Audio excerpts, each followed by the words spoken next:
How might we lead in unprecedented ambiguity? Well, that's no small question.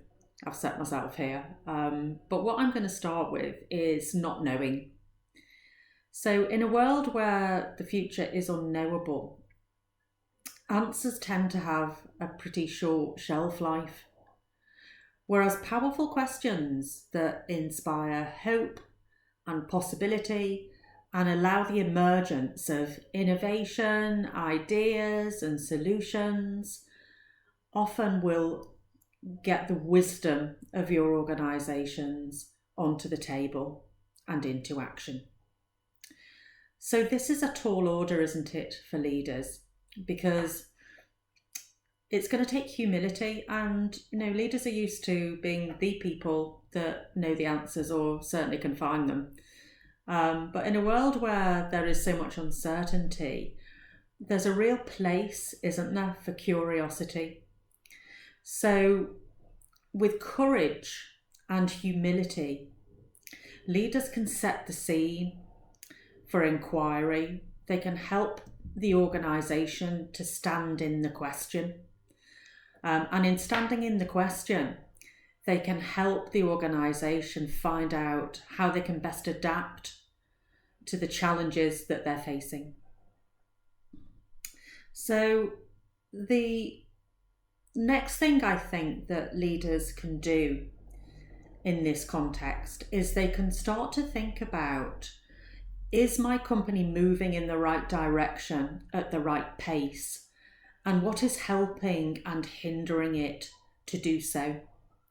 So there's, as the world changes, the infrastructure of the organisation might need to change. The way we lead, the culture that we need, the way we plan, the way we work, the way we make decisions.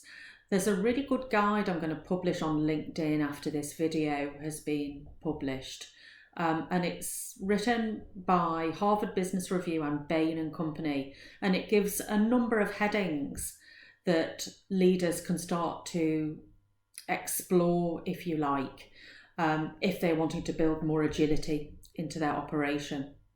And there's a really good questioning framework that comes from behavioural science, and it talks about just asking 3 key questions. What are we doing? So what? I.e., what's the impact of it? And now what? What do we do next? So leaders addressing, the key infrastructure questions around how their operation works would be a really good thing to do right now. The third thing I wanted to talk about is, we know that leaders are great leaders because they can spot patterns. I believe that one of the biggest challenges that employers face right now is understanding what headspace their workforce is in.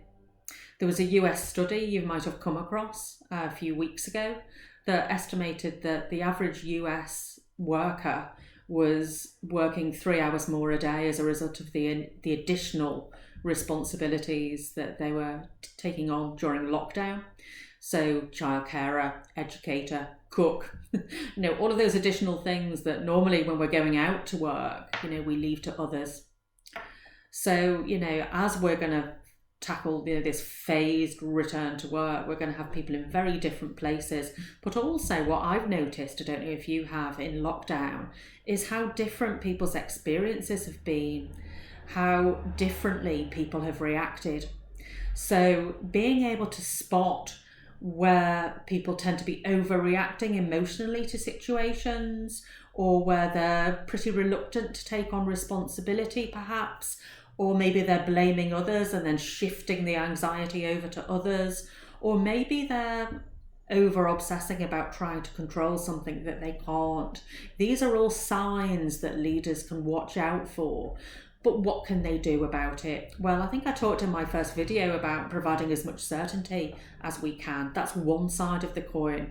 But the other side is being able to just be with people's distress, to acknowledge it, but to not be overwhelmed by it, to not sort of let it feed into powerlessness, if you like. So there's a certain amount of holding. I think, again, I've mentioned this before, but there's an institutional holding of anxiety, and there's also an interpersonal holding of anxiety. So understanding ourselves when we react over emotionally to something and why that might be is really crucial, because what that then does is it helps us to notice it in other people and hold it, and it to be okay, and to be with people through that, but to also later on help them to make meaning of it. So training your leaders in crisis leadership, training your people in, well-being and resilience, those things are really important right now. Because actually the more we can be with each other in organisations and holding our anxiety, the better, because if we don't, that will work against innovation, and it will work against productivity, and it will work against our personal well-being. So, it's it's a communal activity, I believe. So the organisation and its leaders can do real things about that, put in place some real support around that. So that's it from me for today. Thank you so much for listening. Next time I'm going to be talking about how can we balance organisational and employee health. Until then, take care. Bye.